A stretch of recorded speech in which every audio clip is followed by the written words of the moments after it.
Hello दोस्तों, आप देख रहे हैं अर्बन फैक्ट्स। और एक पुरानी कहावत है कि इंसान वक्त से डरता है और वक्त पिरामिड ऑफ इजिप्ट से डरता है। सुनने में अटपटा सा लगता है, राइट? लेकिन शायद इसलिए कहते होंगे क्योंकि इंसान की कड़ी मेहनत और नॉलेज से बने हुए ये पिरामिड्स एक इंजीनियरिंग वंडर हैं जो लगभग 4500 सालों से भी अधिक नेचर और वक्त की मार को झेलकर अभी भी अपनी पुरानी ग्लोरी में खड़े हुए हैं। और ऐसा लग रहा है कि जैसे ये वक्त को ही चैलेंज कर रहे हैं। पुराने समय से ही इंसानी सभ्यता ने ऐसे मॉन्यूमेंट्स बनाए जो आज भी साइंटिस्ट के लिए रहस्य और रिसर्च का विषय है। 7 वंडर्स ऑफ एंशिएंट वर्ल्ड में इजिप्शियन पिरामिड ऑफ गीजा सबसे पहले नंबर पर आते हैं और आज वही इकलौता एंशिएंट वंडर अब तक 4500 सालों से बचा हुआ है।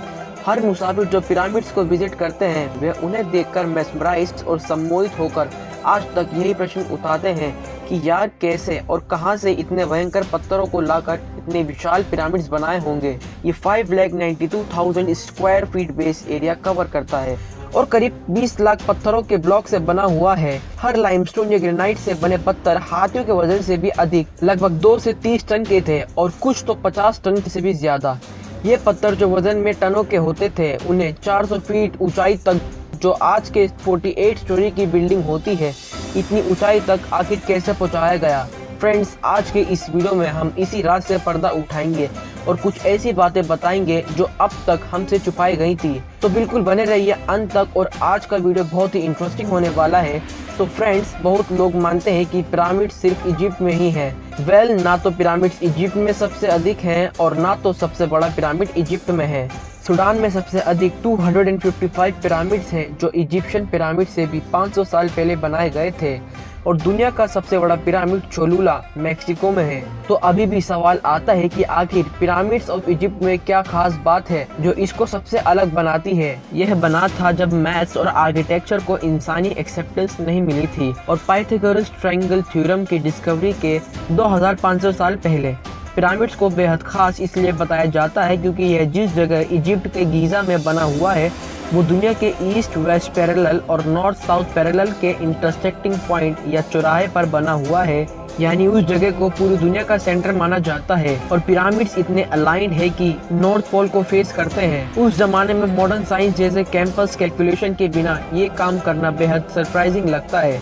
अब आप भी सोच रहे होंगे कि इतने विशाल पिरामिड्स को आखिर बनाने की ही क्या जरूरत पड़ी। तो वेल फ्रेंड्स, उस जमाने में इजिप्ट में राजाओं का राज था। इनको फेरोवास भी कहा जाता था और वहाँ की पुरानी मान्यता यह थी कि जब किसी की मृत्यु हो जाती थी तो आफ्टर लाइफ या पुनर्जन्म होता था और इसलिए फेरोवास ने ये विशाल टूम्स या कब्र बनाए जिसमें उनको अपने रोज की इस्तेमाल की हुई चीजों के साथ दफन किया जाता था। ग्रीक हिस्टोरियन हेरोडोटस की थ्योरी के अनुसार इतने विशाल पिरामिड जिनको बनाने के लिए करीब 23 साल लग गए और सारे स्लेव्स या गुलाम थे।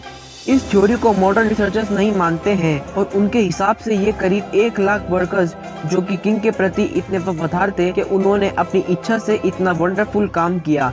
और इसका सबूत यह है कि वहाँ पर काफी पेड वर्कर्स के भी कपड़े मिले हैं। काम करते करते जब उनकी मृत्यु हो जाती थी तब उनको सम्मान देने के लिए फेरोवास के ही बगल में दफन किया जाता था। याद रखिए कि पिरामिड्स ऑफ गीजा पूरा सॉलिड स्मारक नहीं है। इसके अंदर 3 लार्ज चैम्बर्स यानी कमरे हैं।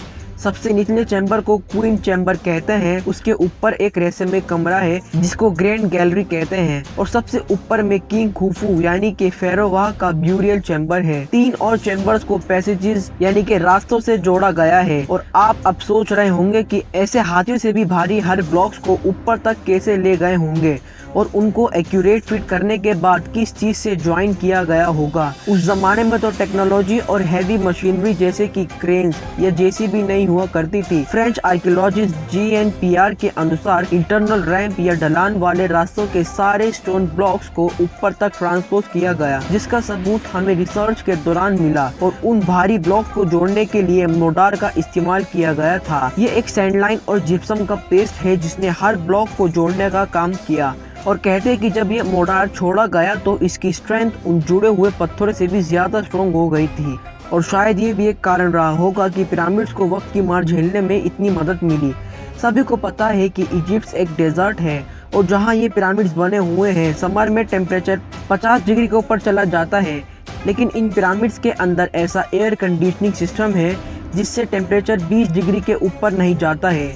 आज की पिरामिड दिखने में तो स्ट्रॉन्ग है लेकिन उतने अट्रैक्टिव नहीं है जैसे उस जमाने में थे, क्योंकि जब ये बनाए गए थे तब उनके ऊपर बाहर से सफ़ेद पॉलिश किए हुए शाइनिंग लाइमस्टोन केसिंग ब्लॉक्स का इस्तेमाल किया गया था और इसीलिए रात को जब ये चमकते थे तो विशाल सफ़ेद मोतियों की तरह चमकते थे। लेकिन 13th सेंचुरी के अर्थक्वेक्स और चोरी की वजह से सारे स्मूथ लाइमस्टोन्स खत्म हो गए और अब सिर्फ रफ सरफेस ही देखा जा सकता है। 2011 के रिसर्च में जब रिमोट कैमरास का इस्तेमाल किया गया तब पिरामिड के सबसे ऊपर के हिस्से में प्योर गोल्ड कैपस्टोन यूज किया हुआ पाया गया। अब इस बात का पता लगाया जा रहा है कि शायद पिरामिड का इस्तेमाल पावर प्लांट के रूप में भी किया हो सकता है, जहाँ पर इलेक्ट्रिसिटी प्रोड्यूस की जाती थी। गोल्ड यानी कि सोना एक इलेक्ट्रिक कंडक्टर होने की वजह से नेगेटिव आयोन्स या इलेक्ट्रिक चार्ज वाले एटम्स को आइनोस्फीयर यानी अर्थ एटमॉस्फेयर की लेयर से एब्जॉर्ब करके करंट प्रोड्यूस कर सकता था और पिरामिड के अंदर भी सिल्वरमाइट जैसे स्पेशल मटेरियल की कोटिंग की गई थी जो इलेक्ट्रिसिटी की कंडक्टिविटी को मल्टीप्लाई करती है। तो फ्रेंड्स, आपने देखा कि उस जमाने में इजिप्शियन लोग अपने वक्त में कितने आगे थे। लाइमस्टोन और ग्रेनाइट के बड़े बड़े पत्थरों को 800 किलोमीटर दूर आसमान जगह से नाइल रिवर पर बोट से ट्रांसफर करना आसान काम नहीं था। पिरामिड के ब्लॉक्स को भी खुद बॉल और सॉकेट कंस्ट्रक्शन की तरह एक दूसरे में फिट किया गया था ताकि ये स्ट्रक्चर भूकंप के भी मार को झेल सके और तपती गर्मी में भी पत्थर के एक्सपेंशन को रोक सके। हमारे शरीर का फीमर बोन बॉल जो कि पेल्विस के सॉकेट में परफेक्टली फिट होता है, शायद इनको इस बात का ज्ञान था, इसलिए उसी से प्रेरणा लेते हुए इन्होंने पिरामिड्स के कंस्ट्रक्शन में भी यही बॉल एंड सॉकेट टेक्निक का इस्तेमाल किया। क्या आप अंदाजा लगा सकते हो कि पिरामिड ऑफ गीजा के 3 दरवाजे थे। एक दरवाजा 20 टन वजन का था और इनका अलाइनमेंट इतना सटीक था कि कोई भी अंदर से इतने भारी दरवाजों को एक ही हाथ से खोल सके। Amazing, right? तो फ्रेंड्स, आपको कौन सी बात इन पिरामिड्स की सबसे ज़्यादा सरप्राइजिंग लगी? अब वक्त आ गया है कि आप हमें नीचे कमेंट में बताएं और उम्मीद है कि आपको ये वीडियो से नया कुछ सीखने मिला और पुराने एंशिएंट टेक्नोलॉजी से इंस्पिरेशन मिली। चैनल को सब्सक्राइब करना ना भूलना ऐसे ही और इंटरेस्टिंग वीडियोस को देखने के लिए। तो दोस्तों, मिलते हैं बहुत जल्द।